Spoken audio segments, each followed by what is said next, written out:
नमस्कार दोस्तों, कैसे हैं आप सभी लोग। मैं रितेश कुमार सिंह आप सभी लोग का बहुत बहुत स्वागत करता हूं आपके अपने प्रिय प्लेटफॉर्म एडुटेरिया में। और बिल्कुल हम लोग यहां पे तैयारी कर रहे हैं बिहार दरोगा को लेकर के। और यहां पे हमारे साथ जुड़ चुका है Vishal Kumar. Hello. Exam information मुझे नहीं मिल रहा है। क्या नहीं मिल रहा है बेटा? पीडीएफ। तो पीडीएफ आप लोगों को मिल जाएगा एप्लीकेशन वाले सेक्शन में, यानी कि एप्लीकेशन में जाकर के आप आसानी से पीडीएफ ले सकते हैं।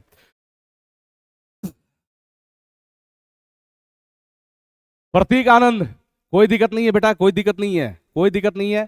नया डिस्ट्रिक्ट चेंज हुआ है, ठीक है, इसलिए ऐसा है वो। Good evening sir, good evening. Yes good evening. कोई नहीं, चलिए बिल्कुल हम लोग जुड़ चुके हैं।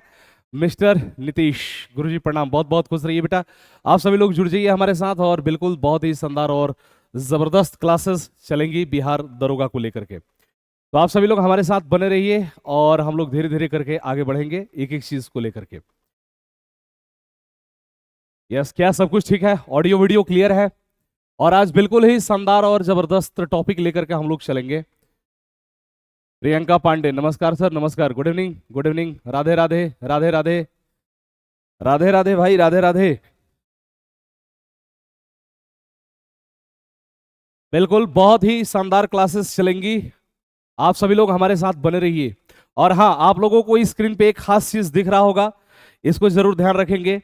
अब आप कहेंगे कि सर ये खास चीज क्या है, तो इस खास चीज की बात करेंगे तो आप लोगों को बिल्कुल दिख रहा होगा। एडुटेरिया बिहार दरोगा प्रारंभिक परीक्षा 2025 को लेकर के बुक लॉन्च हो चुका है और आप सभी लोग मार्केट से ले सकते हैं। वॉल्यूम फर्स्ट, ठीक है, 15 मॉडल प्रैक्टिस सेट पूर्णतः परीक्षा पद्धति पर आधारित। एडुटेरिया बिहार दरोगा प्रारंभिक परीक्षा 2025 volume first, 15 model practice set पूर्णतः परीक्षा पद्धति पर आधारित, ठीक है। पिछली क्लास में हम लोगों ने ऑलरेडी डिस्कशन कर लिया था सारी चीजों को, यानी कि जो भी चीजें हमने इंडस वैली सिविलाइजेशन से जो हमारे लिए इंपॉर्टेंट थी या जो भी काम की चीजें थी उसको हमने डिस्कशन कर लिया था। बफरिंग, चलो मैं कोशिश करता हूं कि ठीक हो जाए। कई बार क्या हो जाता है कि टेक्नोलॉजी के माध्यम से हम आप तक पहुंच पाते हैं तो थोड़ा बहुत कई बार समस्याएं क्रिएट हो सकती है, बाकी मैं उम्मीद करूंगा कि ऐसा कुछ ना हो। चलिए शुरू करें। बिल्कुल शानदार और जबरदस्त क्लासेस होगी। बिल्कुल मोहम्मद एमडी समी, बहुत बहुत खुश रहिए। अर्पण ठाकुर, हाय सर, हेलो। बेटा फतेहाबाद कर लो, कोई दिक्कत नहीं है, फतेहाबाद कर लो, कोई समस्या वाली बात नहीं है। अच्छा, भोजपुरी में पढ़ा है, ओह क्या बात है। प्रतीक आनंद, कोई दिक्कत वाली बात नहीं है बेटा, कोई दिक्कत वाली बात नहीं है, लेटेस्ट उसको सर्च कर लो, ठीक है, क्योंकि हमने जो पढ़ा है वो हिसार पढ़ा है, ठीक है, इसीलिए हमने हिसार लिखाया, ठीक है, उसमें टेंशन वाली कोई बात नहीं है। चलिए अब यहां से मूव करेंगे। आज हम लोग बिल्कुल एक शानदार टॉपिक पढ़ने जा रहे हैं। उस टॉपिक का नाम है वैदिक सभ्यता या वैदिक संस्कृति, ठीक है। वैदिक काल के नाम से उस टॉपिक को हम लोग जानते हैं और उसी के बारे में हम लोग यहाँ पे आज डिस्कशन करेंगे। बहुत ज्यादा बफर हो रहा है, कोई बात नहीं, थोड़ा सा मैनेज करिए। मैं कोशिश करूंगा कि अगले दिन से कोई वीडियो मतलब बफर ना हो, मैं कोशिश करूंगा कि बफर ना हो, ठीक है। थोड़ा सा पता नहीं क्यों आज बफर हो रहा है, मुझे समझ में नहीं आ रहा है, ठीक है। अच्छा, मेरा आवाज अच्छा है, चलिए बहुत बहुत धन्यवाद। वैदिक संस्कृति के बारे में हम बात करेंगे, वैदिक युग। देखिए यहाँ पे हम लोग शुरू कर दिए अपने टॉपिक को और वैदिक काल से संबंधित सारी चीजों को हम लोग यहाँ पे डील करेंगे। वैदिक युग के बारे में बात करेंगे तो इसका जो समय पीरियड है, ये इसका जो समय पीरियड है वो 1500 ईस्वी पूर्व से लेकर के 600 ईस्वी पूर्व तक का समय है। इस वैदिक काल में, इस वैदिक काल में अगर हम बात करेंगे तो इस वैदिक काल में हमें क्या दिखाई देगा?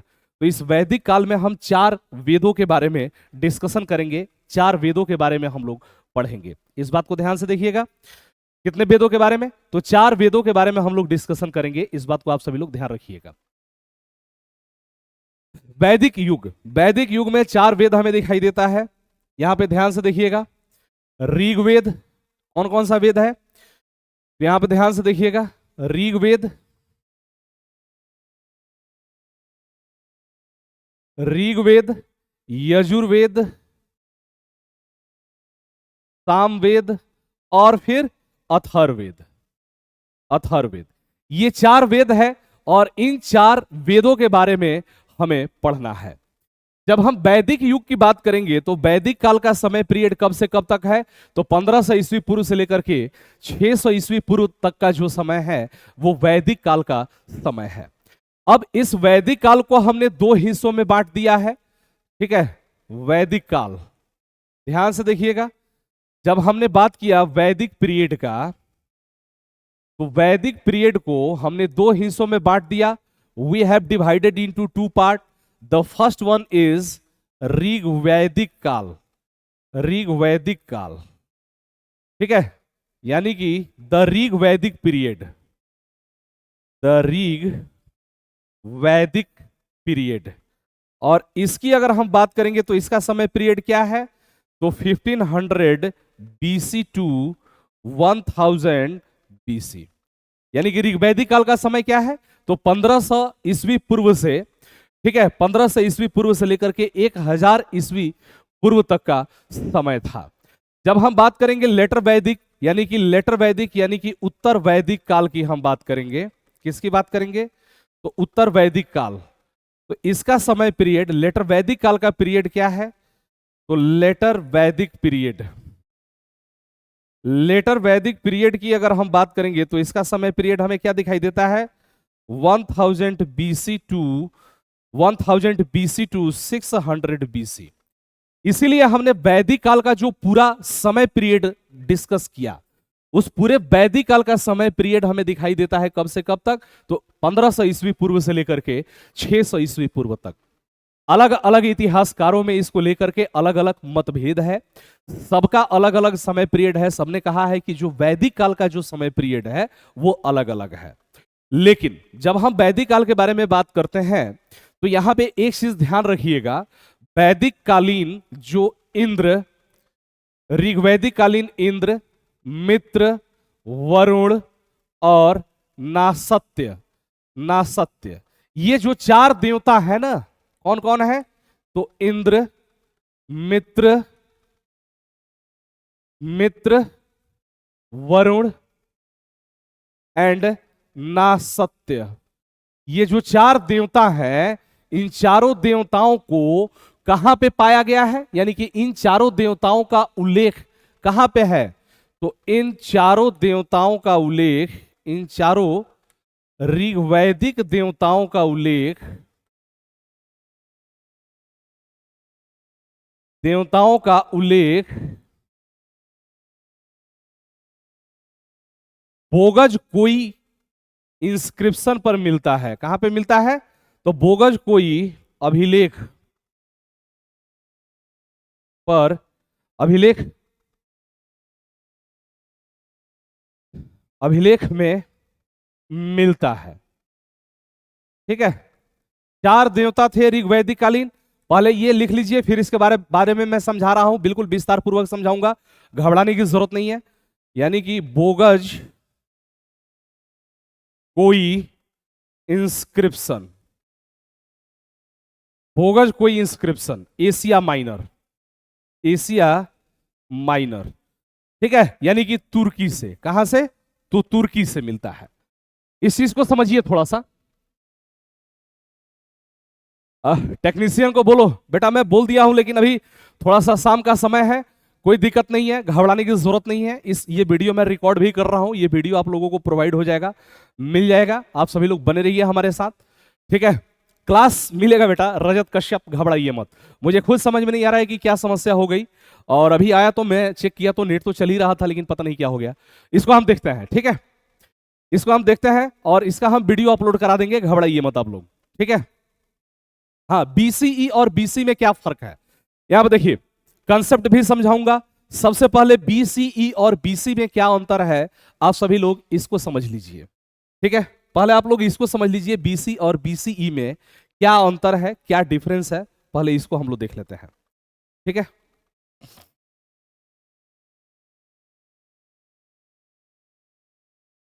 यहां पर देखिए,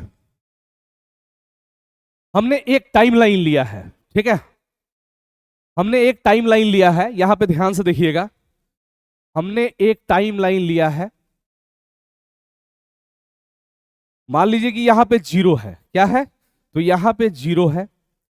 अब यहां पे ध्यान से देखिएगा, जैसे मान लीजिए कि अभी हम किसकी बात कर रहे हैं, अभी हम बात कर रहे हैं 2025 में। आज तारीख क्या है, यहां पे ध्यान दीजिए। आज की अगर हम तारीख की बात करेंगे तो आज 31 जनवरी 2025 की हम बात कर रहे हैं। यानी कि ये काउंटिंग कहीं ना कहीं से तो पक्का शुरू हुआ होगा, ठीक है, कहीं ना कहीं से तो ये काउंटिंग शुरू हुआ होगा। 0 1 2 3 4 इस तरीके से काउंटिंग धीरे धीरे आगे बढ़ा होगा, या काउंटिंग निश्चित तौर पे चला होगा। अब यहां पे देखिए, जीरो तो यहां पे आपको मिलेगा ही नहीं। जब हम बात करते हैं काउंटिंग का तो यहां पे देखिए, पहली सदी, पहली सदी, इसको हम बोलते हैं फर्स्ट सेंचुरी। क्या बोलते हैं? फर्स्ट सेंचुरी, ठीक है, फर्स्ट सेंचुरी। यानी कि हमने 1 तारीख, पहला महीना, पहला साल, कहीं से हमने ये काउंटिंग तो जरूर शुरू किया होगा। तो ये पहली सदी का जो समय है, फर्स्ट सेंचुरी, उसके बाद से बढ़ते बढ़ते जो 2025 की हम बात कर रहे हैं वो हम है 21st सेंचुरी में, 21वीं सदी में है।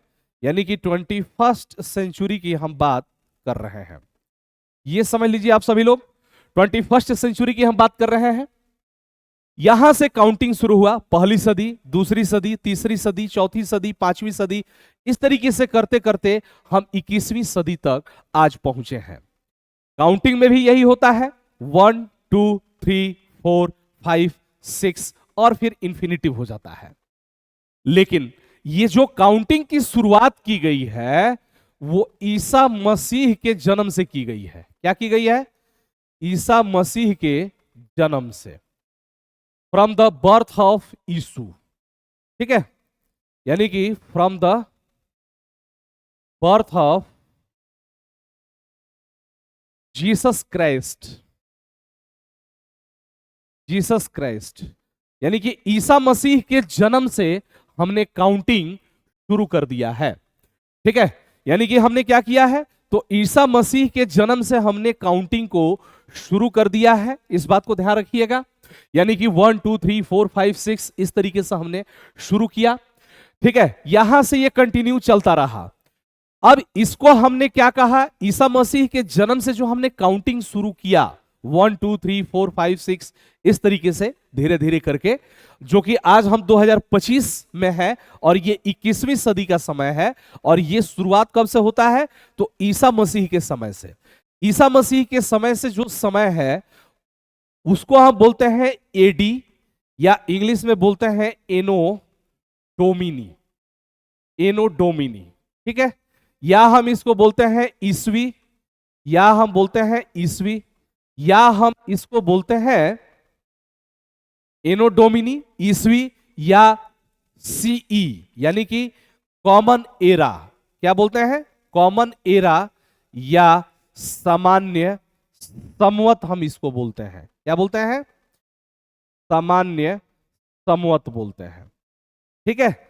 जैसे जैसे सन ईस्वी की जब हम बात करते हैं, ठीक है, सन ईस्वी की जब हम बात करते हैं तो आप आसानी से यहां पे समझ सकते हैं कि जैसे प्लासी का युद्ध, ठीक है, प्लासी का युद्ध, यानी कि बैटल ऑफ प्लासी कब होता है, ठीक है, तो बैटल ऑफ प्लासी, तो बैटल ऑफ प्लासी कब होता है, तो प्लासी के युद्ध की बात करेंगे तो 1757 ईस्वी में होता है। इसको हम एडी कह सकते हैं, इसको हम कॉमन एरा कह सकते हैं, इसको हम ईस्वी कह सकते हैं, या इसको हम सामान्य संवत भी कह सकते हैं। आ रहा बात समझ में? इसी तरीके से जब हम बात कर देंगे यहां पे आगे बढ़ करके कि भाई भारत कब आजाद हुआ, तो भारत की आजादी की बात करेंगे तो भारत की आजादी कब हमें दिखाई देती है, तो भारत की आजादी 1947 ईस्वी में हमें भारत की आजादी दिखाई देती है। यानी कि भारत की आजादी 1947। लेकिन यहां पे जो समझने की खास बात यह है कि जब यीशु मसीह का जन्म हुआ तभी से सब कुछ नहीं शुरू हुआ। यानी कि उसके पहले भी इतिहास की घटना भारत में घटित हुई होगी, पूरे विश्व में घटित हुई होगी। बहुत सारी ऐसी चीजें हैं जो पहले भी हमारे नजर आती है या जो दिखाई देती है, ठीक है। तो इसके बारे में भी हम लोग देखेंगे कि क्या है, कैसे है, किस तरीके से है, यानी कि ईसवी पूर्व। अब जो यीशु मसीह के जन्म से पहले जो इतिहास की जो घटना घटित हुई उसको हम क्या कहेंगे, इसको हम कहेंगे ईसवी पूर्व। ईसवी पूर्व, ईसवी पूर्व बोलेंगे, या हम इसको बीसी बोलेंगे, यानी कि before the Christ, before the Christ, ठीक है। या इसको और हम क्या बोल सकते हैं, BCE, यानी कि before common era, before common era, इसको हम क्या बोल सकते हैं, बिफोर कॉमन एरा या सामान्य संवत पूर्व, ठीक है। क्या बोल सकते हैं, सामान्य संवत, सामान्य संवत पूर्व, ठीक है। हम इसको क्या बोल सकते हैं, सामान्य संवत पूर्व, ठीक है। जैसे यहां पे कुछ चीजों को समझिए, जैसे अगर हम बात करेंगे महात्मा बुद्ध का जन्म, ठीक है, तो यहां पे देखिए महात्मा बुद्ध का जन्म, तो महात्मा बुद्ध का जन्म कब हुआ, तो 563 ईस्वी पूर्व में हुआ। बीसी में कर सकते हैं इसको, ईस्वी पूर्व कर सकते हैं, या BCE बिफोर कॉमन एरा कर सकते हैं, ठीक है, या सामान्य संवत पूर्व भी हम इसको कर सकते हैं। यानी कि महात्मा बुद्ध का जन्म ईस्वी पूर्व में हुआ, ठीक है। कहां पे हुआ, तो ईस्वी पूर्व में हुआ। बेटा तौहीद थोड़ा सा उसको एक्स्ट्रा पढ़ करके बैकलॉग वाला जो भी है पूरा कर लो, ठीक है। तो यहां पे देखिए महात्मा बुद्ध का जन्म हमें कब दिखाई देता है, तो 563 ईस्वी पूर्व, ठीक है। अभी जब नया वाला एनसीईआरटी देखेंगे तो 560 BC, न्यू एनसीईआरटी कितना मानता है, तो 560 ईस्वी पूर्व मानता है, ठीक है। इसी तरीके से अगर हम मौर्य वंश के बारे में बात करेंगे तो मौर्य वंश की स्थापना कब होती है, तो मौर्य वंश की स्थापना 323 ईस्वी पूर्व में या 323 ईस्वी पूर्व में होती है। यानी कि जब हम बात करते हैं सन ईस्वी का, तो जो पहली सदी से शुरू हो जाता है उसके बाद का जो समय है, उसके बाद का जो समय है उसको हम किस नाम से जानते हैं, तो सन ईस्वी के नाम से हम लोग जानते हैं। या इसको हम एडी, एनो डोमिनी, ईस्वी, CE यानी कि कॉमन एरा, इसके नाम से हम लोग जानते हैं। और जो ईसा मसीह के जन्म से पहले जो इतिहास की घटना हुई थी उसको हम लोग किस नाम से जानते हैं, तो उसको हम लोग जानते हैं BC यानी कि बिफोर द क्राइस्ट, ईस्वी पूर्व, ठीक है, ईस्वी पूर्व। और इसी तरीके से सामान्य संवत पूर्व या बिफोर कॉमन एरा, ठीक है। यानी कि इस तरीके से हम इसको जानते हैं। चलिए आगे बढ़ते हैं। अब हम लोग आए वैदिक युग। अब हम अगर वैदिक काल की बात करेंगे तो वैदिक काल जो हमें दिखाई देता है इसका समय पीरियड 1500 ईस्वी पूर्व से लेकर के 600 ईस्वी पूर्व तक का समय है। कई सारे इतिहासकार ये कहते हैं कि वैदिक काल का जो समय पीरियड है वो बहुत पहले का है, कुछ इतिहासकार बाद का मानते हैं। लेकिन हमने फिर आप लोगों से कहा कि जब हम इतिहास की बात करते हैं तो इतिहास में जहां भी कहीं डाउट होता है उसको समर्थन कौन करता है, तो उसको समर्थन करता है साइंस। साइंस कहता है कि ठीक है हम इस मुद्दे पे डिस्कस करेंगे, साइंस उसको समर्थन देता है। तो जब हम साइंस की बात करते हैं तो साइंस कहता है कि ठीक है अगर किसी चीज को हमें जोड़ना है, ठीक है, किसी चीज को अगर हमें जानना है कि वो कितना पुराना है, ठीक है, कितना पुराना है, तो वो हम कैसे जानेंगे, तो वो हम जानेंगे कार्बन डेटिंग मेथड से। कैसे जानते हैं, carbon dating method. Carbon dating method से हम जीव की आयु ज्ञात करते हैं, जबकि यूरेनियम डेटिंग मेथड से हम किसकी आयु ज्ञात करते हैं, यूरेनियम डेटिंग मेथड से हम ज्ञात करते हैं किसकी आयु, तो हम मतलब कि जो अजैव है, जो अबायोटिक थिंग्स है, ठीक है, उसका हम आयु ज्ञात करते हैं। अमृता सर हम लोगों का बात भी सुन लीजिए। बेटा देखो मैं आप लोगों की बात सुन रहा हूं, ठीक है, लेकिन क्लास शुरू हो चुकी है, घबराइए मत। ये आप लोगों को रिकॉर्डेड फॉर्म में मिल जाएगा। क्लास जो अब चल रही है उसको चलने दीजिए, फ्लो में मैं हूं, फ्लो आ गया है तो चलने दीजिए, कोई बात नहीं। इस वीडियो को डिलीट करके हम नया वीडियो डलवा देंगे जो रिकॉर्डिंग हो रहा है, तो घबराने की जरूरत नहीं है। जो क्लास रन हो रहा है उसको होने दीजिए, उसको डिस्टर्ब करके कोई फायदा नहीं है। मैं समझ सकता हूं कि आज बफरिंग हुआ है, बफरिंग हो रहा है, आप लोगों को दिक्कत हो रहा है, इसके लिए मैं क्षमा प्रार्थी हूं। लेकिन अब क्या करूं कि हमारी टेक्निकल टीम है नहीं अभी, अकेले ये मतलब मैं, मेरा पर्सनल स्टूडियो है ये, तो अब उसको कल मैं दिखाऊंगा जरूर, ठीक है। तो चलिए यहां पर देखिए, अब हम बात करेंगे वेद, वैदिक युग का। तो वेदों को लेकर के कि आखिर वैदिक युग में जब हम बात करते हैं ऋग्वेद, यजुर्वेद, सामवेद और अथर्ववेद, तो इन वेदों का समय पीरियड क्या रहा या कब इनका मतलब की रचना हुई, ये समय पीरियड क्या है, इसको लेकर के विवाद रहा। तो फिर इतिहास बोला कि ठीक है हम थोड़ा साइंस से मदद ले लेते हैं। साइंस बोला कि ठीक है हम कार्बन डेटिंग मेथड से और यूरेनियम डेटिंग मेथड से, हमने बताया जब पृथ्वी की आयु आपको ज्ञात करनी हो तो आप यूरेनियम डेटिंग मेथड से उसको ज्ञात करेंगे, जबकि कार्बन डेटिंग मेथड से आप किसको ज्ञात करेंगे, तो कार्बन डेटिंग मेथड से आप किसी जीव की आयु को ज्ञात करेंगे, ठीक है, या जो सजीव है जिसमें कार्बन की मात्रा है। तो एक तो साइंस ने हमें सहारा दिया और उसने बताया कि ठीक है ऋग्वैदिक काल का जो समय पीरियड है वो हमें मानना चाहिए 1500 ईस्वी पूर्व से लेकर के 600 ईस्वी पूर्व तक का जो वैदिक काल का समय है। वैदिक काल दो हिस्सों में बटा, एक ऋग्वैदिक काल, ऋग्वैदिक पीरियड जो कि 1500 ईस्वी पूर्व से लेकर के 1000 ईस्वी पूर्व तक का समय है, और फिर उत्तर वैदिक काल यानी कि लेटर वैदिक पीरियड जो कि 1000 बीसी से लेकर के 600 बीसी तक का समय है ये, ठीक है। तो इसके बारे में हम बात करेंगे। फिर carbon dating method, uranium dating method आप लोग समझ गए। अब देखिए इंद्र मित्र वरुण और नासत्य, जैसे अगर हम ऋग्वेद की बात करेंगे तो ऋग्वेद के कुछ ऐसे देवता थे जिनका वर्णन हमें एशिया माइनर में अर्थात तुर्की में बोगज कोई अभिलेख पर उनके बारे में हमें जानकारी मिलती है, या बोगज कोई अभिलेख से उनके बारे में हमें जानकारी मिलती है। अब आप कहेंगे कि सर इससे हमें क्या फायदा है, इस बोगज कोई अभिलेख से हमें क्या फायदा मिलेगा, यहां पे ध्यान से देखिए। अब है क्या कि जो इंद्र मित्र वरुण और नासत्य ये है ऋग्वैदिक कालीन देवता, और ये कहा गया कि जब वहां पे एशिया माइनर में तुर्की के क्षेत्र में दो समुदाय हित्तानी और मितानी के बीच में जब युद्ध हुआ, तो युद्ध समाप्त होने के बाद जब दोनों में समझौता हुआ तो उस समझौता के तौर पे जो ऋग्वैदिक कालीन जो देवता हमें दिखाई देते हैं, जो ऋग्वैदिक पीरियड के जो देवता हैं, यही देवता थे जो वहां पे समझौता को पूरा कराए। या एक तरीके से आप यूं कह सकते हैं कि इन्हीं देवता को साक्षी मान करके हित्तानी और मितानी जो दो समुदाय थे, दो कबीला थे, उन दो कबीलों के बीच में जो युद्ध हुआ था, उन दोनों युद्धों के बीच में जब समझौता होता है, जब युद्ध समाप्त हो जाता है, जब समझौता होता है, तो इन्हीं ऋग्वैदिक कालीन देवता इंद्र मित्र वरुण और नासत्य को साक्षी मान करके वहां पे समझौता किया गया है।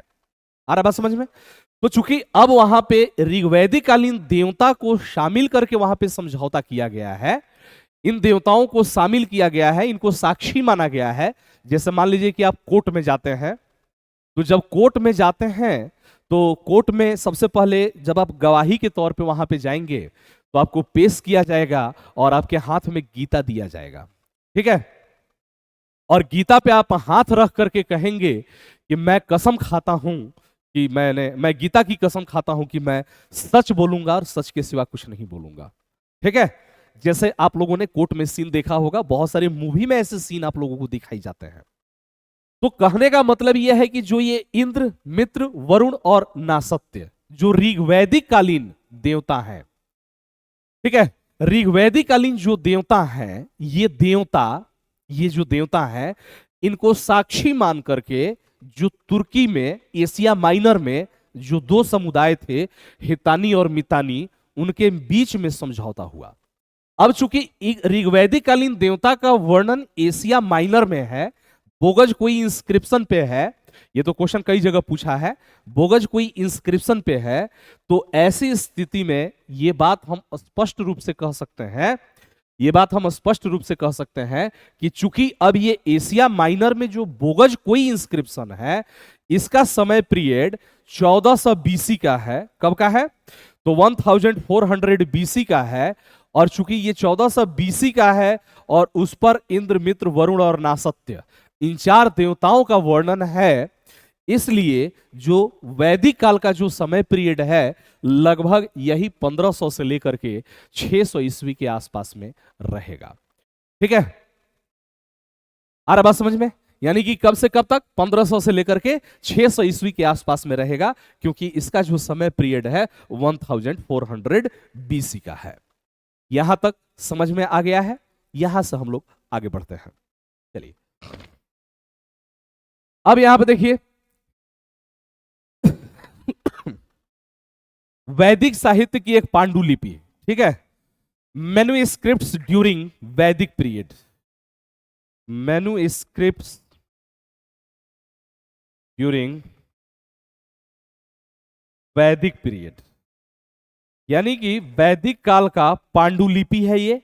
ठीक है, एक पांडुलिपि की इमेज आप लोगों को दिख रही है जो कि वैदिक काल का है। यहां पर देखिए, Vedas are the oldest scriptures of India, यानी कि जब हम वेद की बात करेंगे तो वेद क्या है? तो Vedas are the oldest scriptures of India, यानी कि वेद जो है, वेद भारत की प्राचीन साहित्य है। क्या है? तो भारत की प्राचीन साहित्य है, इस बात को ध्यान रखिएगा। यानी कि ओल्डेस्ट स्क्रिप्चर, यानी कि वेद के बारे में बात करेंगे तो वेद क्या है? तो वेद भारत की प्राचीन साहित्य है। Maharshi Krishna Dvaipayana Ved Vyas is considered the compiler of Veda. ठीक है, यानी कि वेदों के संकलनकर्ता, इसके वेद के संकलनकर्ता कौन है? संकलनकर्ता महर्षि कृष्ण। ठीक है, महर्षि कृष्ण द्वैपायन वेद व्यास थे। कौन थे? वेद व्यास थे। ठीक है, कौन थे? यानी कि महर्षि कृष्ण द्वैपायन वेद व्यास, यानी कि वेदों के संकलनकर्ता कौन थे? तो महर्षि कृष्ण द्वैपायन वेद व्यास थे। ठीक है, consider the compiler of Vedas, the number of Vedas is 4। वेदों की संख्या कितनी है? तो वेदों की संख्या 4 है। कितनी है? तो वेदों की संख्या कितनी है? तो वेदों की संख्या 4 है। कौन कौन सा है? तो वेदों की संख्या 4 है, और ये चारों की बात करेंगे तो ऋग्वेद है, यजुर्वेद है, सामवेद है और अथर्ववेद है। These 4 Vedas are also called Samhita Shruti, it's language is Sanskrit. इन चारों वेदों के बारे में अगर हम बात करेंगे तो these 4 Vedas are also called संहिता। इन चारों वेदों को क्या कहा गया है? तो चारों वेदों को संहिता, ठीक है, या श्रुति कहा गया है। श्रुति कहा गया है। क्या हुआ है? तो श्रुति कहा गया है। ठीक है, संहिता या श्रुति कहा गया है। इनकी भाषा संस्कृत थी। ठीक है, इनकी भाषा क्या थी? तो इनकी भाषा संस्कृत थी। ठीक है, इस बात को ध्यान रखिएगा। यानी कि हम यहां पे किसकी बात करेंगे? तो हम वेद के बारे में बात करेंगे। तो यहां पे वेद की बात बोल रहा है, तो Vedas are the oldest scriptures, यानी कि भारत में अगर हम साहित्य की बात करेंगे तो सबसे पुराना जो हमें दिखाई देता है वो ये वेद है। ठीक है, of India Maharshi Krishna Dvaipayana Ved Vyas is considered the compiler of the Vedas, यानी कि महर्षि कृष्ण वेद व्यास जो है, महर्षि कृष्ण द्वैपायन वेद व्यास, उनको माना जाता है कि उन्होंने वेदों का संकलन किया था। ठीक है, उन्होंने वेदों का संकलन किया था। और the number of Vedas is 4। वेदों की संख्या कितनी है? तो वेदों की संख्या 4 है। और कौन कौन सा है? तो यहां पे आप देख सकते हैं, ऋग्वेद है, यजुर्वेद है, ठीक है, यजुर्वेद है, सामवेद है, ठीक है, सामवेद है, और अथर्ववेद है, अथर्ववेद। ठीक है, वेदों की संख्या 4 है, ऋग्वेद, यजुर्वेद, सामवेद और Atharvaveda. These four Vedas are also called संहिता और श्रुति। इन चार वेदों को क्या कहा गया है?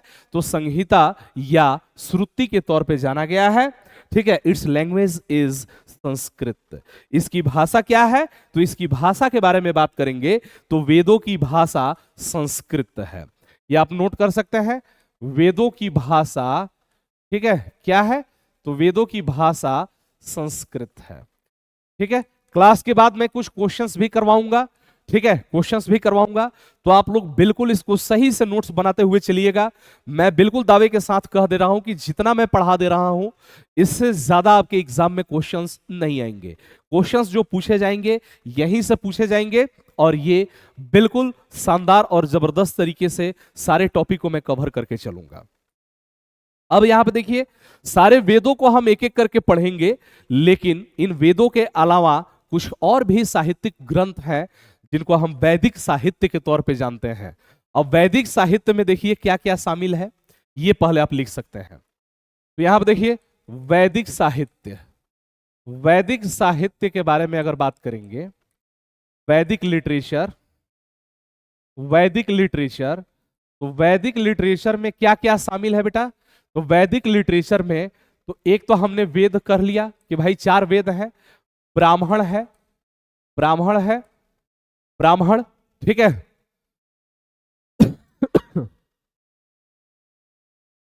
ब्राह्मण, ठीक है, अरण्यक, अरण्यक, और फिर हमें उपनिषद दिखाई देता है। क्या दिखाई देता है? उपनिषद। यानी कि वेद, ब्राह्मण, अरण्यक और फिर उपनिषद। उपनिषद यानी कि ये जो है इसको हम क्या कहते हैं?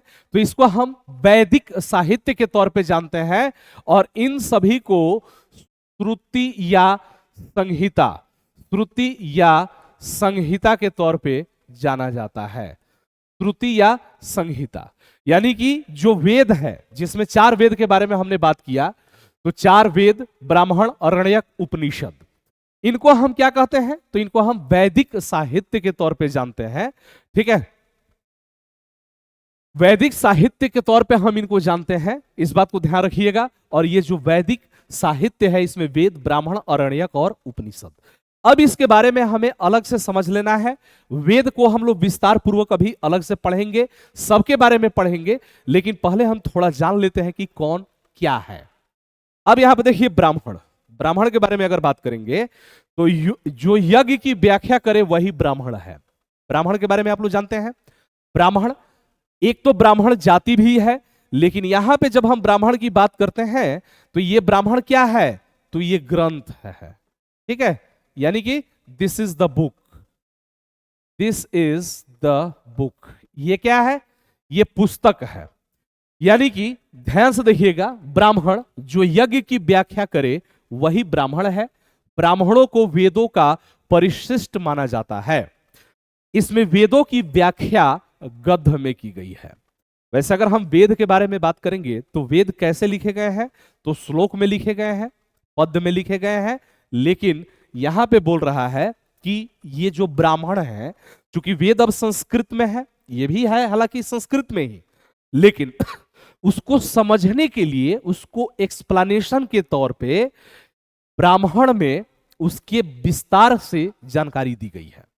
अरे बात समझ में? तो यहां पर देखिए, जो यज्ञ की व्याख्या करे वही ब्राह्मण है।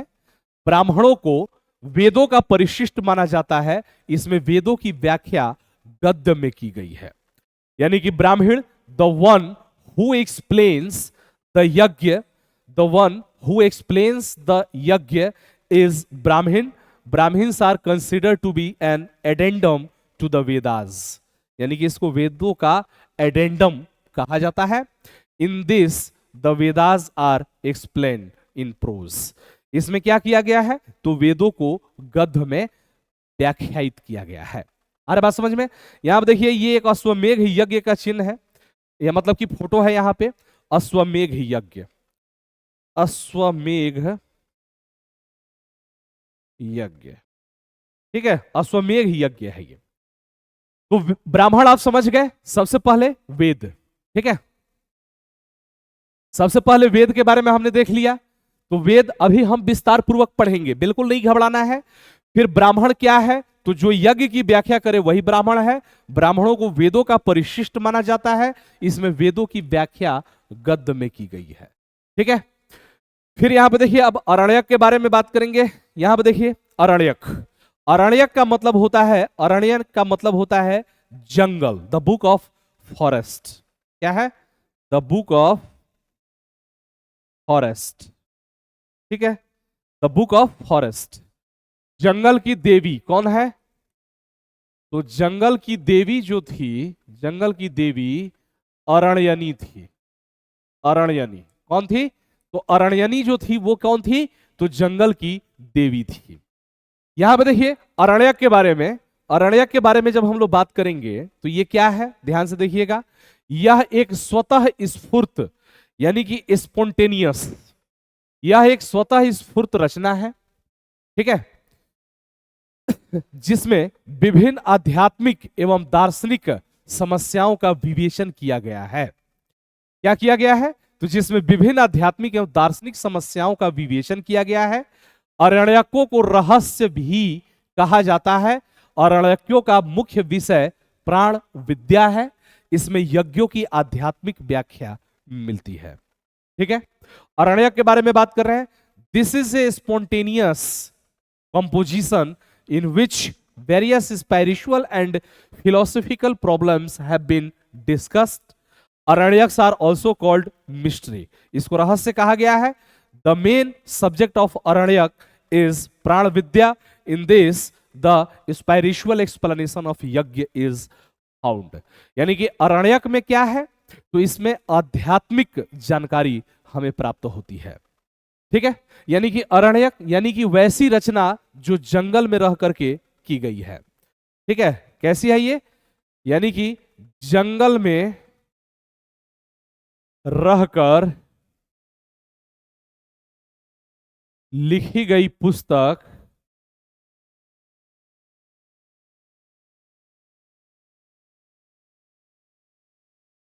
लिखी गई पुस्तक अरण्यक कहलाती है।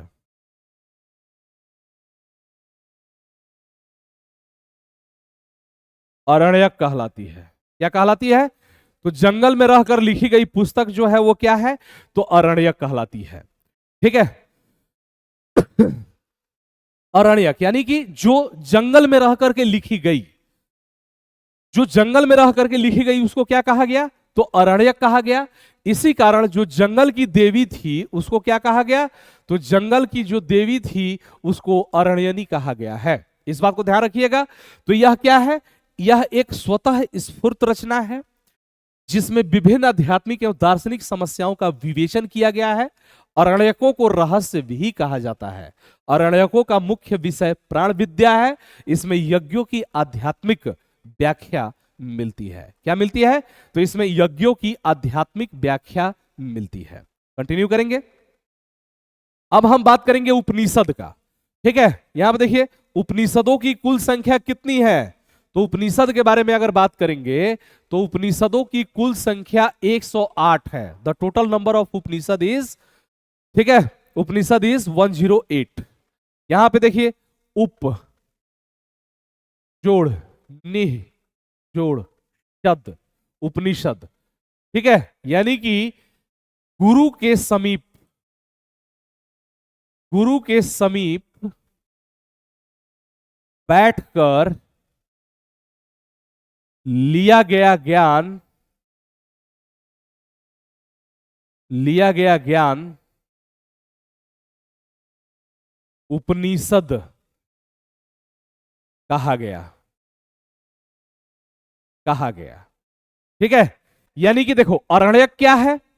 अरण्यक, अरण्यक जो जंगल में रह करके जिस पुस्तक की रचना की गई उसको क्या कहा गया? अरण्यक कहा गया। इसीलिए हमने जंगल की देवी को अरण्यनी कहा।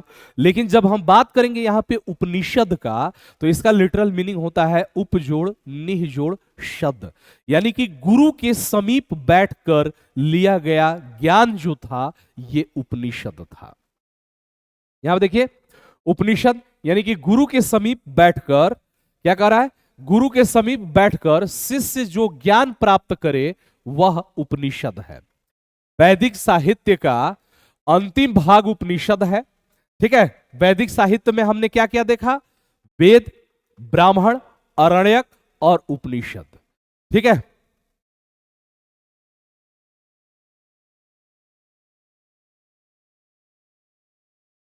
हाँ बिल्कुल, स्पोर्ट्स सच, बस इसके बाद वही शुरू हो रहा है, वही शुरू हो रहा है। ठीक है, टेंशन ना लीजिए।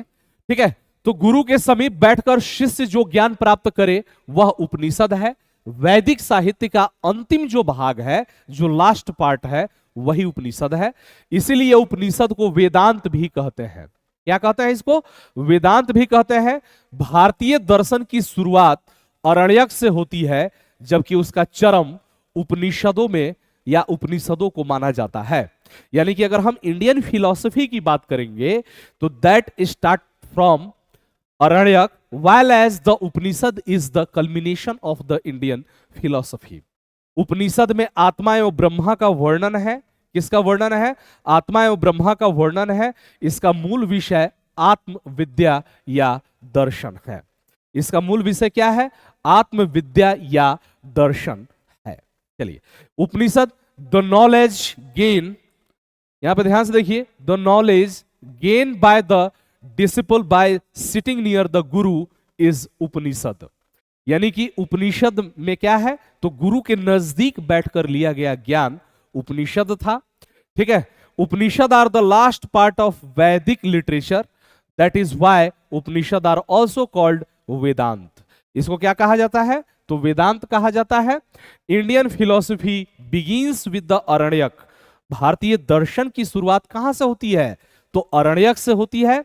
ठीक है, while its peak is considered to be the उपनिषद, जबकि इसका जो अंतिम बिंदु है, जो दर्शन है, जो दर्शन का जो अंतिम चरम स्थान है, कल्मिनेशन है, वो हमें कहां पे दिखाई देता है, तो उपनिषद में दिखाई देता है। The Upanishad describe the soul and Brahma, it basic subject is self knowledge, यानी कि फिलॉसफी। यानी कि भारतीय दर्शन की जो शुरुआत हमें दिखाई देती है वो कहां से, उपनिषद से। यानी कि भारतीय दर्शन की शुरुआत हमें कहां से, तो भारतीय दर्शन यानी कि इंडियन फिलॉसफी का जो कल्मिनेशन है वो हमें यहीं पे आकर के दिखाई देता है। हालांकि इसकी शुरुआत की अगर हम बात करेंगे तो इसका शुरुआत जो है वो हमें अरण्यक से दिखाई दे रहा है। ठीक है, अंकुल मलिक, ऐसा कुछ नहीं है बेटा, कोई टेक्निकल टीम नहीं सो रही है। यहां पे मेरे साथ फिलहाल कोई है नहीं, मैं बिल्कुल अकेले हूं, सेपरेट हूं। अब क्लास रोकने का मतलब कि कंप्लीटली क्लास रुक जाएगा। ठीक है, कोई बात नहीं बेटा, वीडियो फिर से देख लेना, मेरे पास रिकॉर्डेड वीडियो है, मैं अपलोड करा दूंगा। ठीक है, मैं बोल करके अपलोड करा दूंगा। एप्लीकेशन वाले सेक्शन में कराऊं या यूट्यूब पे, यूट्यूब पे नहीं भी कराया तो एप्लीकेशन पे पक्का करा दूंगा। ठीक है, तो घबराइए मत, थोड़ा भरोसा रखिए। ठीक है, क्योंकि क्लासेस चल रही है, इसको चलने दीजिए। मैं समझ सकता हूं कि आज आप लोगों के साथ दिक्कत हुई, पता नहीं क्या समस्या हो गया। कल मैं सुबह में टेक्निकल टीम को बुलाऊंगा। ठीक है, अभी कोई है नहीं, I am only one. Reconnect, जैसे ही इसको ऑफ करूंगा पूरा सिस्टम बंद हो जाएगा। ठीक है फिर चलेगा नहीं। अब आइए आगे, ऋग्वेद। ठीक है, ऋग्वेद के बारे में हम लोग बात करेंगे। देखते हैं ऋग्वेद, ऋग्वेद से सारी चीजें हम लोग लेकर के चलेंगे।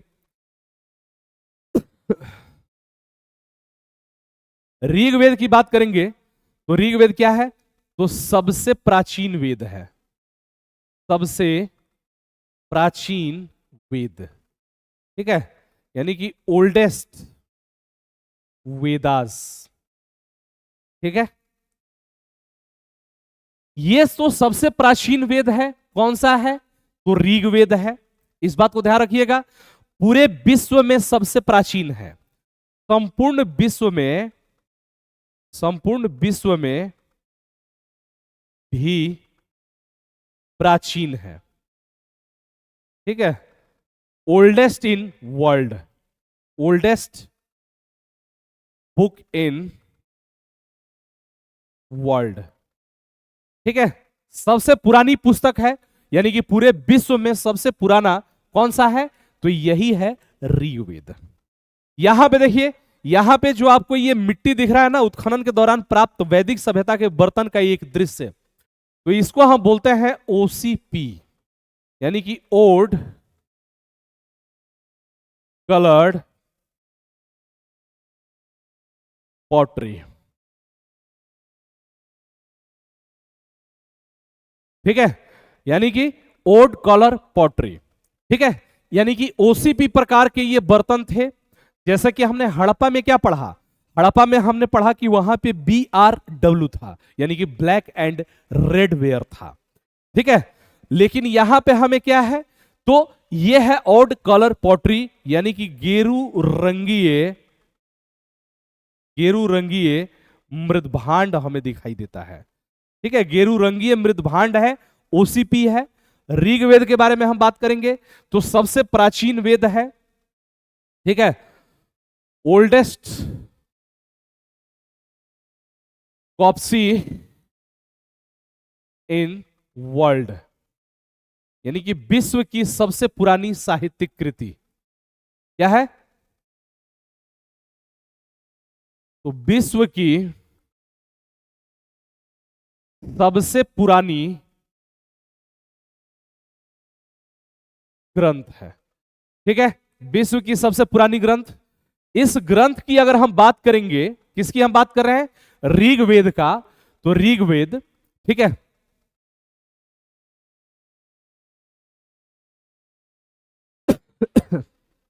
जब हम ऋग्वेद की बात करेंगे तो यहां पे ध्यान रखिएगा, ऋग्वेद में कुल 10 मंडल, 1028 सूक्त एवं लगभग 11,000 मंत्र हैं। ठीक है, यानी कि there are 10 mandals, 10 mandals, there are 10 mandals, 1028 sukta and near about 11,000 chants। ठीक है, यानी कि इसमें लगभग कितने, तो यहां पे ध्यान से देखिएगा, ऋग्वेद में कुल 10 मंडल है। ठीक है, टोटल कितने मंडल है, तो ऋग्वेद में कुल 10 मंडल है, 1028 सूक्त इसमें हमें दिखाई दे रहा है। कितना सूक्त दिखाई दे रहा है, 1028 सूक्त तथा लगभग 11,000 मंत्र इसमें हमें दिखाई दे रहा है, यानी कि नियर अबाउट 11,000 चैंट्स। अब आगे बढ़ते हैं हम लोग, यहां पे देखिए, ऋग्वेद का तीसरा मंडल, ठीक है, या ऐसे लिखिए, ऋग्वेद के तीसरे मंडल में गायत्री मंत्र है। क्या है, गायत्री मंत्र है, जो सविता अर्थात सूर्य देवता को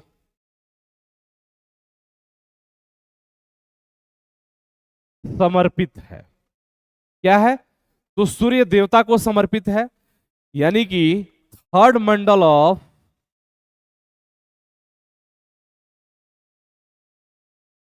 Rigveda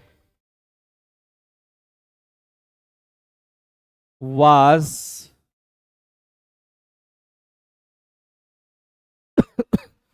described, yeah, third mandal of the Rig Veda contains Gayatri mantra, that is dedicated to God Savita और सन।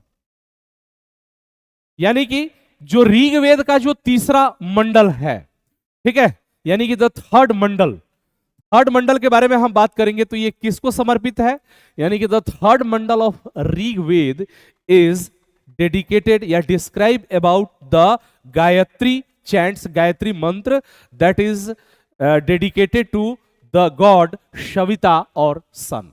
सुबह में जब हम बात करेंगे सूर्य, सूर्य की बात करेंगे तो सूर्य जो है सुबह में क्या हम कहते हैं इसको, तो सुबह में उषा के तौर पे जानते हैं, और जब स्कॉर्चिंग या दोपहर का जो समय होता है उसको हम सविता या स्कॉर्चिंग सन के तौर पे जानते हैं, ठीक है।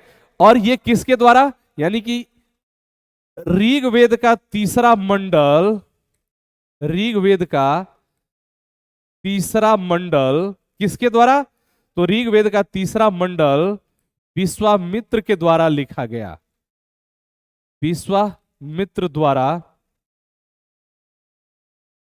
रचित है, ठीक है, रचित है, यानी कि इट वाज कंपाइल्ड बाय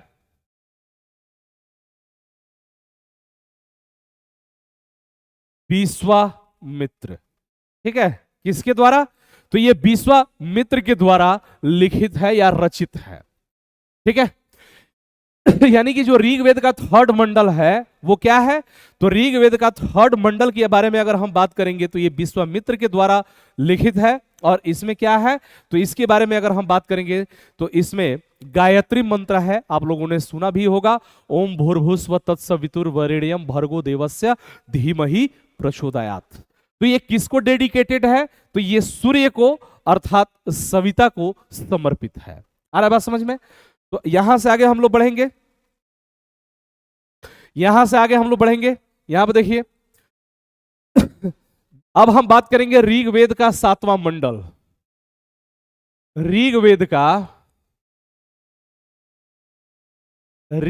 का सातवां मंडल जो है, ऋग्वेद का सातवां मंडल, ठीक है, सोम देवता को समर्पित है, ठीक है, क्या है, यानी कि seventh mandal of Rigveda, seventh mandal of Rigveda is devoted to lord Soma, ठीक है। सोम क्या था, तो सोम के बारे में बात करेंगे तो सोम क्या है, तो सोम जो थे एक वनस्पति यानी कि ये वनस्पति के देवता थे, क्या थे, तो वनस्पति के देवता थे, वनस्पति के देवता थे, क्या थे, तो वनस्पति के देवता थे, यानी कि गॉड ऑफ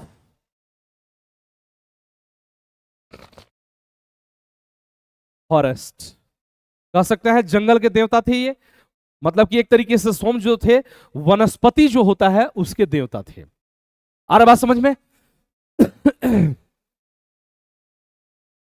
या इसको फॉरेस्ट की जगह वेजिटेशन कर सकते हैं, वेजिटेशन, ठीक है। और दूसरी चीज जब हम बात करेंगे तो सोम जो था वो एक प्रकार का पेय पदार्थ था, सोम क्या था, सोम की बात करेंगे तो सोम क्या था, तो एक प्रकार का पेय पदार्थ था, क्या था, पेय पदार्थ था, यानी कि इट वाज ए, मतलब कि Soma was a types of liquor, तो सोम की बात करेंगे, देखिए ऋग्वेद का जो सातवां मंडल है ये कंप्लीटली सोम देवता को समर्पित है, यानी कि it is completely dedicated to lord Soma. और इसमें हमें क्या, तो सोम के बारे में बात करेंगे तो ये क्या है, तो वनस्पति के देवता है, और सोम एक प्रकार का पेय पदार्थ भी था, यानी कि सार्वजनिक उत्सव के समय पे या किसी बेहतर जो फंक्शन वगैरह होते थे उसके समय में ये जो सोम नामक जो पेय पदार्थ है इसका उपयोग किया जाता था। दो प्रकार के पेय पदार्थ थे, सोम और सूरा। तो सोम के बारे में अगर बात करेंगे तो इसको सामाजिक मान्यता प्राप्त थी, ठीक है यानी कि इसको सामाजिक मान्यता प्राप्त थी। It was socially accepted, while as if you talk about the sura that was not socially accepted, यानी कि वो सोशली एक्सेप्टेड नहीं था। जबकि सोम क्या था, तो सोशली एक्सेप्टेड था, ठीक है, जबकि सूरा सोशली एक्सेप्टेड नहीं था। तो ऋग्वेद का जो 7वां मंडल है वो किसको समर्पित है, तो सोम देवता को समर्पित है। और ये एक प्रकार का पेय पदार्थ था, जैसे आप लोगों ने नॉर्मली सुना भी होगा। जैसे कि मैं तो ये तो खुलेआम बोलता हूं कि जो इंग्लिश की दुकान है, आप कहीं जा रहे हो, हाईवे पर बहुत तेजी से जा रहे हो और सामने अगर लिखा हो कि इंग्लिश की दुकान इधर है और तीर का निशान बना करके उधर दिखाया गया हो, तो भारत में किसी भी प्रदेश का वो व्यक्ति होगा, उसको आसानी से ये बात का अंदाजा लग जाएगा कि जो दुकान है वो किधर है, यानी कि जो इंग्लिश बोलने वाली जो दुकान है वो किधर है। और अगर अभी मध्य प्रदेश की अगर बात करेंगे तो मध्य प्रदेश में महिलाओं को तो इंग्लिश बोलने में थोड़ी समस्या हो रही थी, तो मध्य प्रदेश सरकार ने बोला कि महिलाओं के लिए हम अलग से इंग्लिश का दुकान खोलेंगे। तो उनके लिए बिल्कुल अलग से दुकान खोला गया है, ठीक है। तो खैर वो एक अलग मुद्दा है। तो ऋग्वेद का 7वां मंडल, यहां से आपके प्रश्न पूछे जाते हैं, इस बात को ध्यान रखिएगा। अब आगे बढ़ते हैं, कंटिन्यू करेंगे हम लोग धीरे धीरे। 7वां नहीं बेटा, यहां पे करिए 9वां मंडल। 9वां मंडल, 7वां नहीं, ये 9वां मंडल है, सॉरी, इसको करिए 9वां मंडल। 7वां मंडल तो दूसरा कुछ है।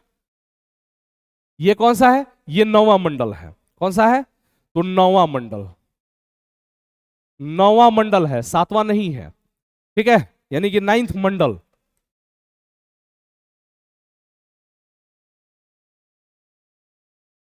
नाइन्थ मंडल है। 9वां मंडल जो है ये सोम को समर्पित है। कौन सा, 9वां मंडल, इस बात को ध्यान रखिएगा, 9th। 7वां मंडल के बारे में हम बात करेंगे। अब यहां पर देखिए, ये ज्यादा जरूरी है। 7वां मंडल, ऋग्वेद का 7वां मंडल जो है, कौन सा है, 7वां मंडल। यहां पे ध्यान से देखिएगा, ऋग्वेद का जो 7वां मंडल है, 7th Mandal of Rigveda, Rigveda, ठीक है, डील्स विद,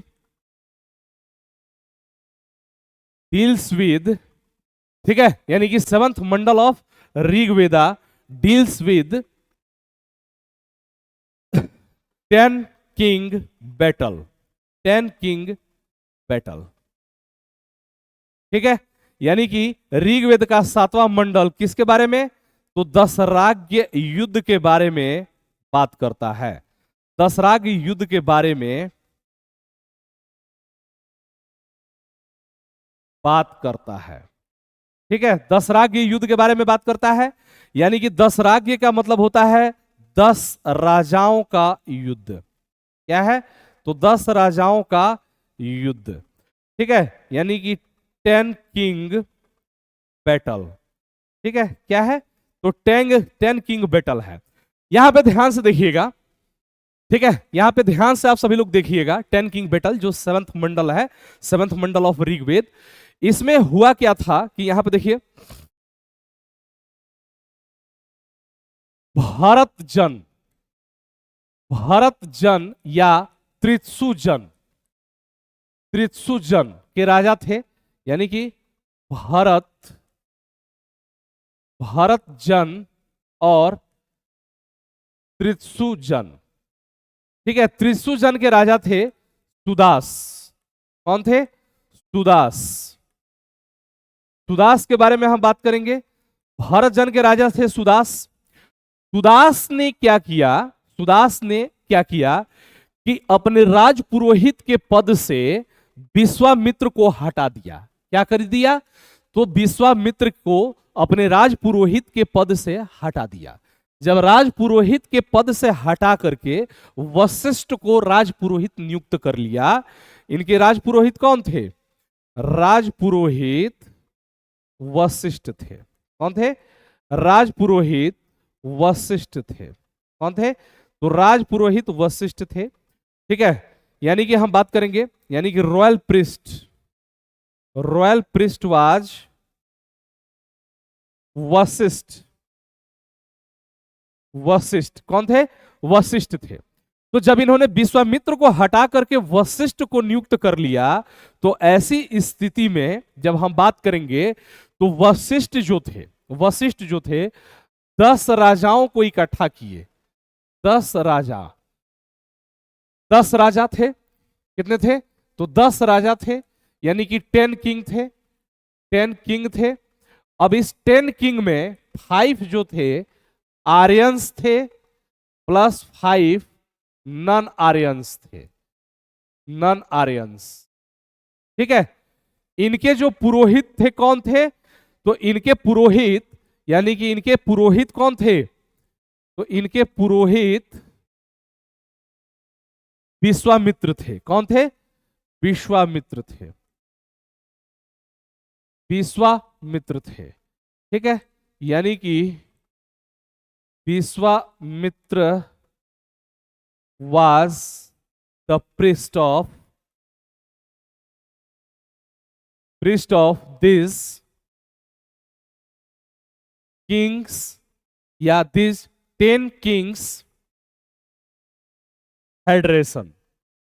ठीक है, फेडरेशन, यानी कि इन 10 राजाओं का जो संघ था, इसके पुरोहित कौन थे? तो इसके पुरोहित की बात करेंगे तो विश्वामित्र थे, जबकि जो सुदास थे, जो त्रिशु जन के राजा थे, उनके पुरोहित कौन थे? तो इनके पुरोहित वशिष्ठ थे।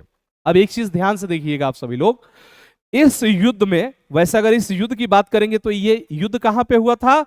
तो इसमें सुदास जो थे वो जीत गए। क्या हुआ? तो सुदास जीत गए। क्या हुआ? तो सुदास जीत गए, यानी कि सुदास बिकेम विक्टोरियस, यानी कि विजयी रहे। विजयी रहे, यानी कि सुदास जो थे, इन 10 राजाओं के युद्ध में सुदास जीत गए। और यह युद्ध किस नदी के तट पर हुआ था? तो यह युद्ध पुरुषणी नदी के तट पर हुआ था। युद्ध कहां पे हुआ था? तो युद्ध पुरुषणी नदी यानी कि रावी के तट पर हुआ था। रावी के तट पर कहां पे हुआ था? तो युद्ध जो था पुरुषणी या रावी नदी के तट पर, ऑन द बैंक ऑफ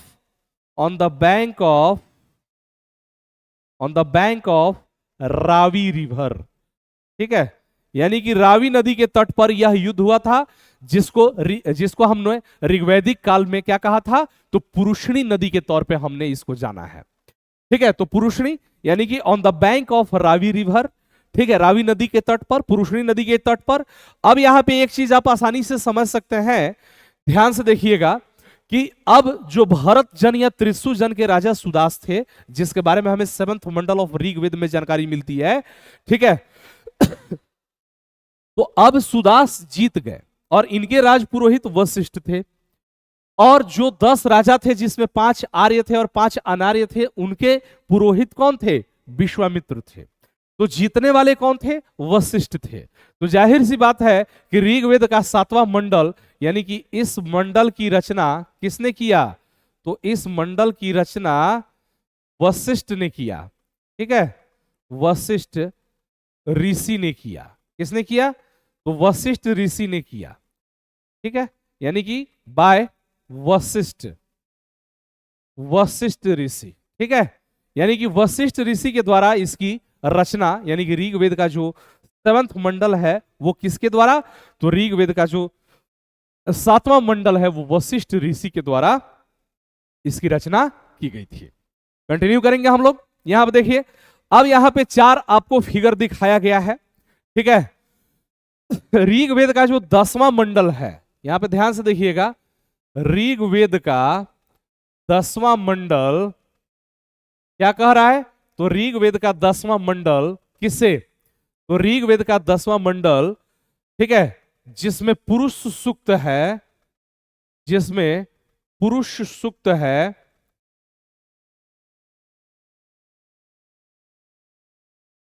ठीक है, वर्ण व्यवस्था की बात करता है, वर्ण व्यवस्था की बात करता है, वर्ण व्यवस्था की बात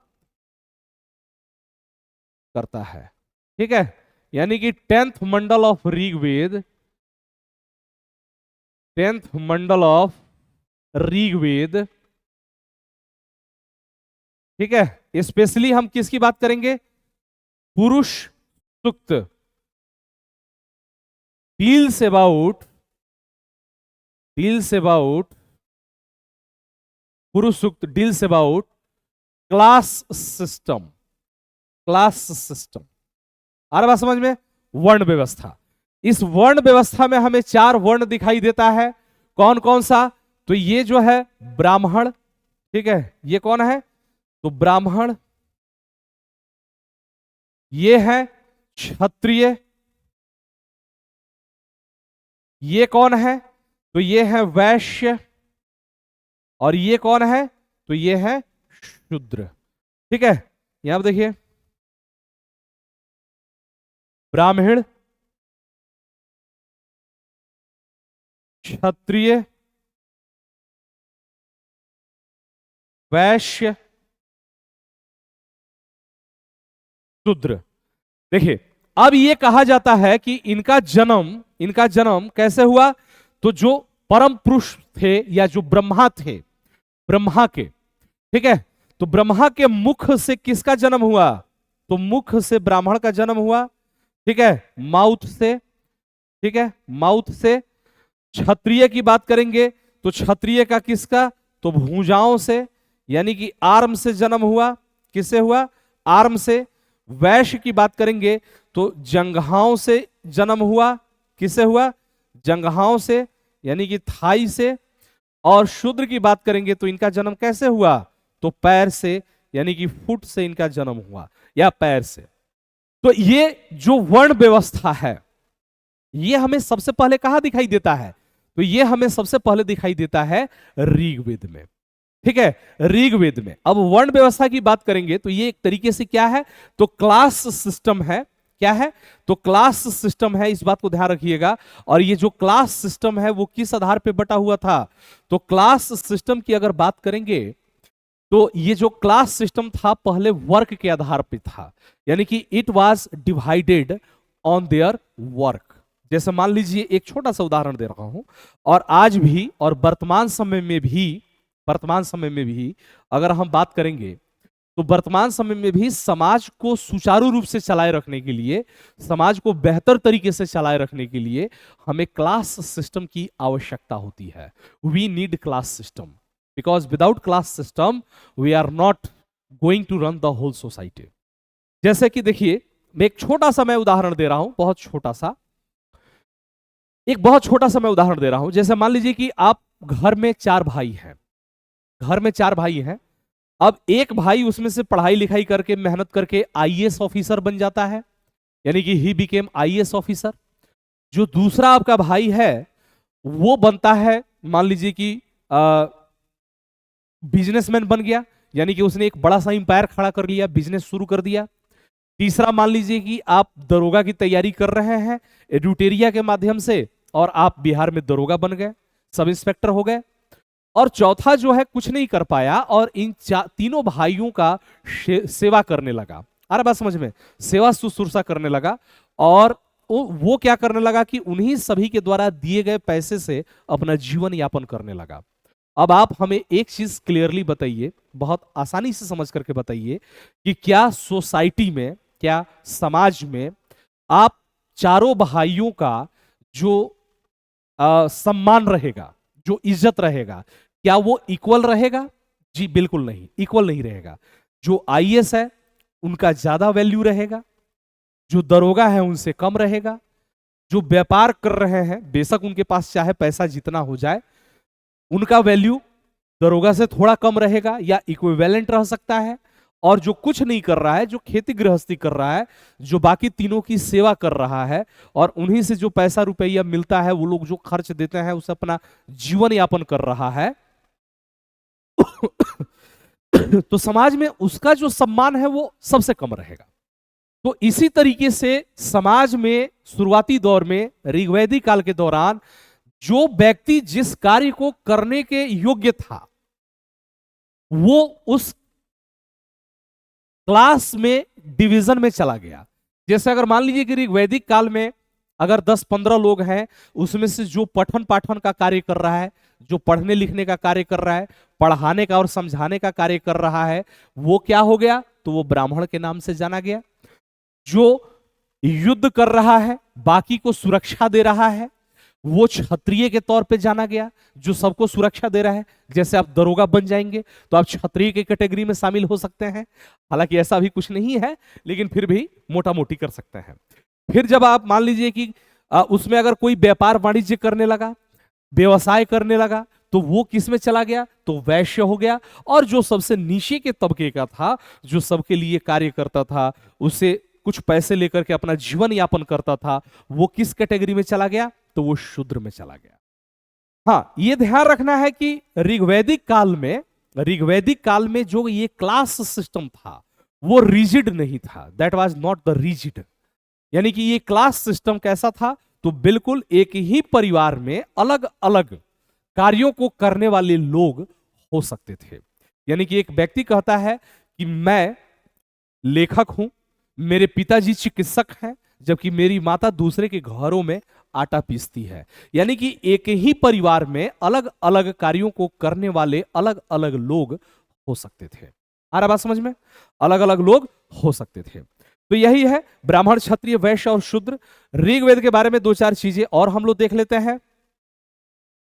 ऋग्वेद का पाठ करने वाला व्यक्ति, ऋग्वेद का पाठ करने वाला व्यक्ति क्या कहा जाता था? तो होत्री, होत्री कहा जाता था, कहा जाता था। ठीक है, होत्री।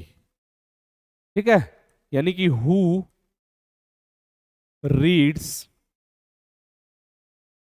ऋग्वेदा।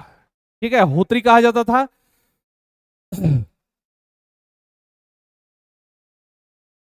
ऋग्वेद का सबसे पुराना मंडल, पुराना मंडल 2 से 7 तक है। ठीक है, यानी कि ओल्डेस्ट मंडल 2 to 7, 2 से 7 तक का है सबसे पुराना मंडल। ठीक है, और सबसे नया मंडल कौन सा है? यहां पे ध्यान से देखिएगा। तो सबसे नया मंडल, सबसे नया मंडल कौन सा है? यानी कि latest Mandal was first and 10। ठीक है, यानी कि बाद में सबसे नया मंडल कौन सा है? इसमें भी 10th जो मंडल है वो सबसे नया मंडल है, या इस मंडल को सबसे बाद में जोड़ा गया। क्लियर? यानी कि जो 10वां मंडल है वो सबसे बाद में जोड़ा गया। ठीक है, आगे बढ़ते हैं। कुछ ऋग्वैदिक कालीन नदियों के नाम आप सभी लोग ध्यान से देख लीजिएगा।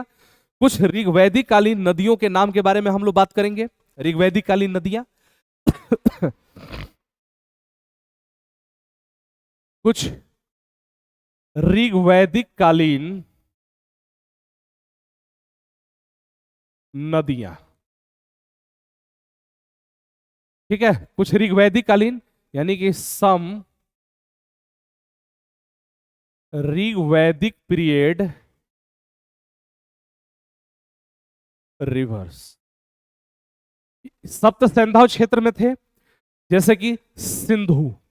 यहां पे देखिए कुछ ऋग्वैदिक कालीन नदियों के नाम, यहां पे सीधे सीधे आपके क्वेश्चन पूछा जा सकता है। ठीक है, जैसे आप देखिए सिंधु,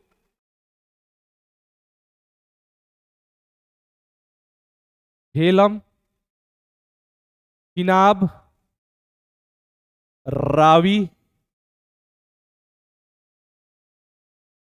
ब्यास, सतलुज, ठीक है, घग्गर, सरस्वती, गंडक। यहां पे जो हम तीन नदियों के नाम लिखे हैं, ये ऋग्वैदिक कालीन, मतलब नदी तो तब भी थी, लेकिन ये ऋग्वैदिक कालीन से अलग थी। मतलब बाद में लेटर वैदिक पीरियड में ये हमें दिखाई देती है। सिंधु, सिंधु को किस नाम से जाना गया? तो सिंधु नदी की बात करेंगे तो इसमें मतलब सोने के कण मिलते थे, इसलिए हिरण्यवती, हिरण्यवती के नाम से इसको जाना गया। ठीक है, हिरण्यवती, हिरण्यवती के नाम से जाना गया। झेलम को वितस्ता के नाम से जाना गया। किसके? तो वितस्ता, वितस्ता के नाम से जाना गया। चिनाब, अस्किनी, अस्किनी के नाम से जाना गया। अस्किनी, रावी, पुरुषणी के नाम से जाना गया।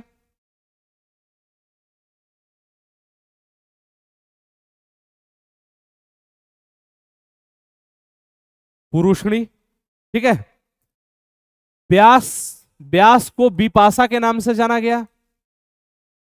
विपाशा, सतलज, सतुद्री के नाम से जाना गया। सतुद्री के नाम से जाना गया। घग्गर, ध्वस्द्वती,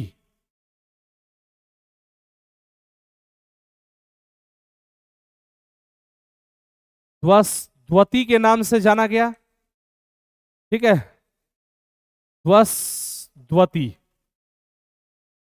ठीक है, सरस्वती को चिंतका के नाम से जाना गया।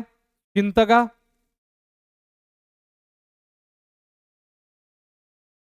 जबकि गंडक को उत्तर वैदिक काल में सदा नीरा के नाम से जाना गया। सदा नीरा के नाम से जाना गया। ठीक है, सरस्वती के बारे में अगर हम बात करेंगे तो सरस्वती को सबसे पवित्र नदी, सरस्वती को क्या माना गया है? सरस्वती की अगर बारे में हम बात करेंगे तो यहां पर देखिए, सरस्वती सबसे पवित्र नदी, सबसे पवित्र नदी यानी कि होली रिवर। ठीक है, होली रिवर सबसे पवित्र नदी सरस्वती नदी को माना गया है। ठीक है, इसको नदी तमा, नदी तमा या माते तमा, माते तमा भी कहा गया है। क्या कहा गया है? तो इसको नदी तमा या माते तमा भी कहा गया है। किसके बारे में बात कर रहे हैं? तो हम यहां पे सरस्वती नदी के बारे में बात कर रहे हैं, जिसको सबसे पवित्र नदी के तौर पे माना गया है। ठीक है, जो ऋग्वेद का जो 10वां मंडल है ना, 10th मंडल, इसमें एक नदी सूक्त है। ठीक है, नदी सूक्त कौन सा है? तो नदी सूक्त है। यहां पे ध्यान से देखिएगा, नदी सूक्त, नदी सूक्त के बारे में बात करेंगे तो नदी सूक्त में, ठीक है, नदी सूक्त जैसे पुरुष सूक्त हमने पढ़ा ना, वैसे ही नदी सूक्त की बात करेंगे तो इस नदी सूक्त में गंगा का एक बार उल्लेख हुआ है। ऋग्वेद में एक बार उल्लेख हुआ है। ठीक है, जबकि यमुना का कितनी बार हुआ है? यमुना का 3 बार उल्लेख हुआ है। कितनी बार? तो यमुना का 3 बार उल्लेख हुआ है और गंगा का 1 बार उल्लेख हुआ है। ठीक है, ऋग्वेदिक, ऋग्वैदिक काल में जो सबसे महत्वपूर्ण देवता थे वो कौन थे? तो ऋग्वैदिक काल में सबसे महत्वपूर्ण देवता इंद्र थे। कौन थे? चलिए यहां पे देख लीजिए, ऋग्वैदिक काल में सबसे महत्वपूर्ण देवता कौन थे? तो इंद्र थे।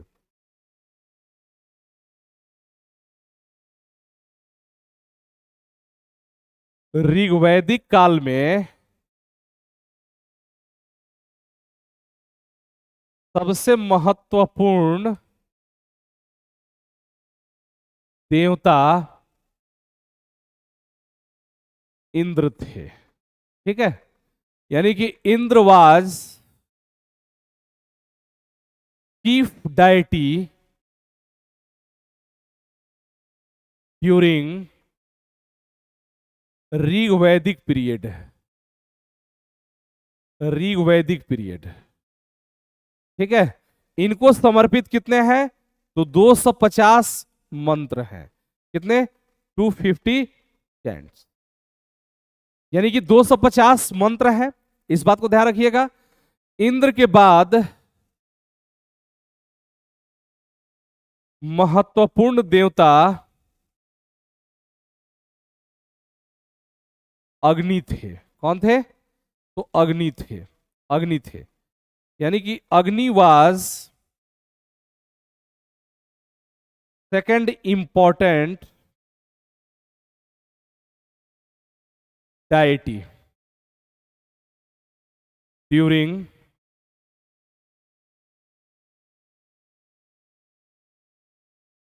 ऋग वैदिक पीरियड, ठीक है। यानी कि ऋग वैदिक पीरियड के दौरान सबसे महत्वपूर्ण देवता कौन थे? तो इंद्र थे, उसके बाद अग्नि। अग्नि को समर्पित कितना? तो 200 मंत्र है। कितने हैं? तो 200 चैंट्स है। इनको, इंद्र को क्या कहा गया है? तो ये ध्यान से देख लीजिएगा। इंद्र को पुरंदर कहा गया है।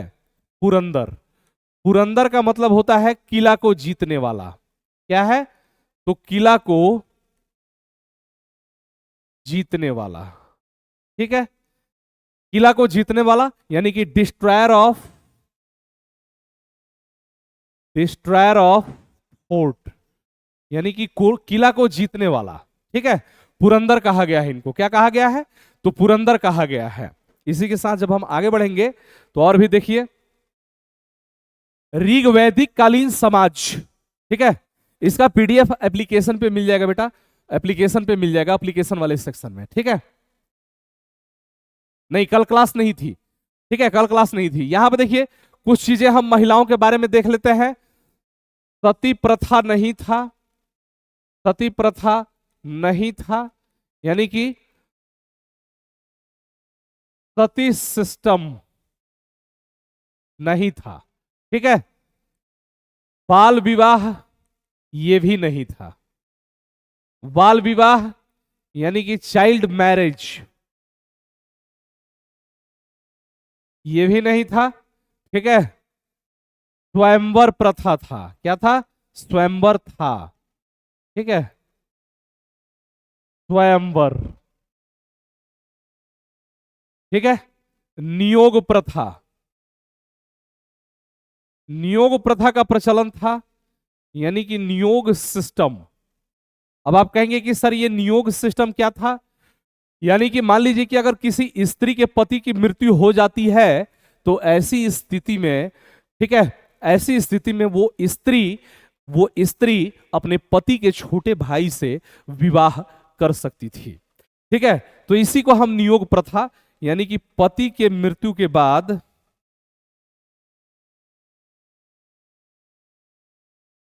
पति के छोटे भाई से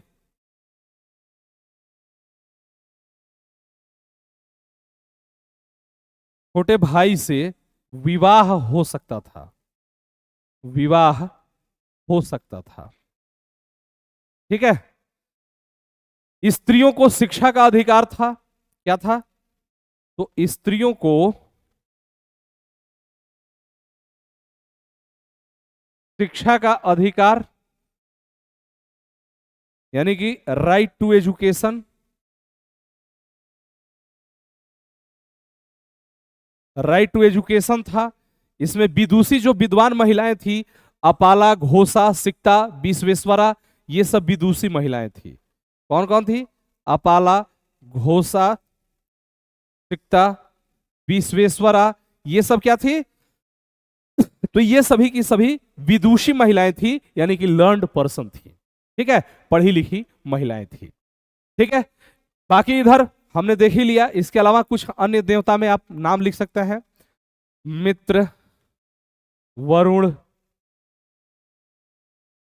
नासत्य, उषा, आदिति, ठीक है, ये सब क्या थे? तो ये सब ऋग वैदिक कालीन देवता थे। तो ये हमने समाज वगैरह के बारे में पढ़ लिया। इसमें राजा के बारे में अगर बात करेंगे तो राजा का जो पद था वो अभी अस्थायित्व प्राप्त नहीं किया था, यानी कि राजा जो था वो मजबूत नहीं था। बिल्कुल। और आज का जो क्लास है बस अब हम लोग यहीं पे रोकेंगे। और आज के लिए मैं बिल्कुल क्षमा प्रार्थी हूं आप सभी लोगों से। मैं क्या ही कहूं कि आज मतलब इतनी समस्या तो होती नहीं है कभी, लेकिन आज इतनी समस्या हो गई अब नेट को लेकर के। लेकिन मैं कल से श्योर करता हूं कि कल से ऐसी कोई समस्या आप लोगों को नहीं मिलेगी। ठीक है। अगली क्लास में हम लोग उत्तर वैदिक काल के बारे में डिस्कशन करेंगे और कुछ क्वेश्चन भी हम लोग पढ़ेंगे। ठीक है। आप सभी लोग इस वीडियो को दोबारा देख लीजिएगा। ठीक है। अगर बफरिंग रहेगा तो मैं इसको फिर से अपलोड करा दूंगा। ठीक है, बोल करके। तो आप सभी लोग अगली क्लास में अगर कोई भी डाउट रहेगा इनमें से तो आप सभी लोग जरूर हमसे पूछ लीजिएगा। ठीक है, मैं उम्मीद करता हूं कि कोई डाउट नहीं रहेगा। और तब तक के लिए हम लोग आज की क्लास को यहीं पे रोकते हैं। मिलते हैं अगली क्लास में। तब तक के लिए जय हिंद, जय भारत।